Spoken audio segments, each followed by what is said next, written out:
The Adirondack region of New York State is known for its biodiversity of animals and plant life and for its stunning landscapes boasting magnificent mountains and deep dark lakes which experience the four seasons typical of the northeastern USA. The reason for this diversity is due to the location and the climate of the Adirondack Park, as it is within this transition zone between two major forest types, which are the temperate deciduous forests of New England and the boreal evergreen forests of Canada, which basically gives the Adirondacks a mixed forest type. Our high elevation and northern latitude means that historically Adirondack winters have been cold and long, with temps sometimes dropping below minus 25 degrees Fahrenheit. But as global temperatures continue to rise, this transition zone that we're in is slowly creeping northward. We have been experiencing the climactic shift with rising global temperatures for several decades, which has been slowly changing the ecosystems that we call home here in the Adirondack Park. As global temps continue to rise, we experience firsthand what a warming climate does right in our own backyards as we pay attention to the seasonal happenings around us over time. So what does climate change look like in the Adirondacks? What kind of effects are we seeing right now as a result of rising global temperatures? Well, for one, our winters are arriving a lot later than they used to. Climate change looks like the first flakes of snow falling on Thanksgiving rather than on Halloween. Climate change looks like a brown November landscape after the growth has ceased and the growing season is over, but the snow still hasn't fallen. Climate change looks like a snowshoe hare, stark white against a dark, snowless thicket as their bodies readied themselves for winter while the warm winds still blow. As winter is coming later in the season, it's affecting all sorts of different wildlife and some of our plant life as well.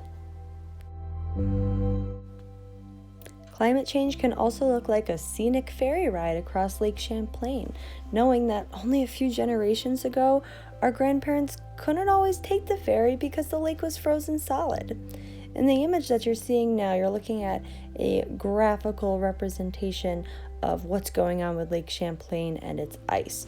So you're seeing the start of ice formation when the ice was frozen solid, and then you're also seeing the little asterisks down along the bottom denoting when the lake did not freeze. And you're seeing the trend in the later part of the century now is that more and more often the lake is not freezing due to warming temperatures.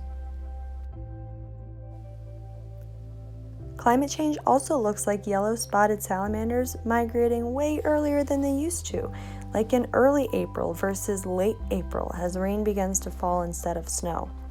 With warming temperatures, winter's also ending sooner, not just arriving later, and different animals who time their life cycles based on natural events like rainfall or photoperiod are being affected by these climatic changes. So these yellow-spotted salamanders are migrating nearly 2 weeks earlier than they did about 20 years ago, according to research being done by Paul Smith's College.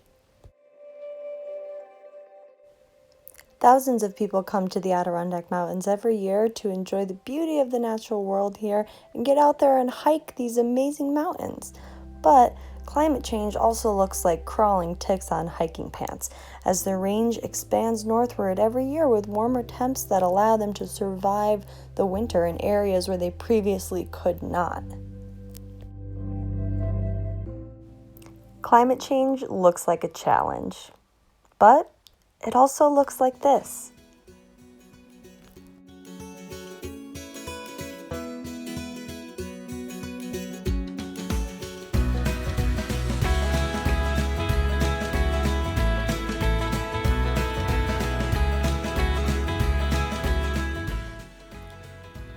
Climate change looks like community and collaboration.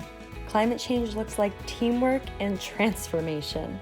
Climate change looks like you. Visit wildcenter.org/youthclimate to discover what we're doing and how you can make a difference. Happy Earth Week, everybody.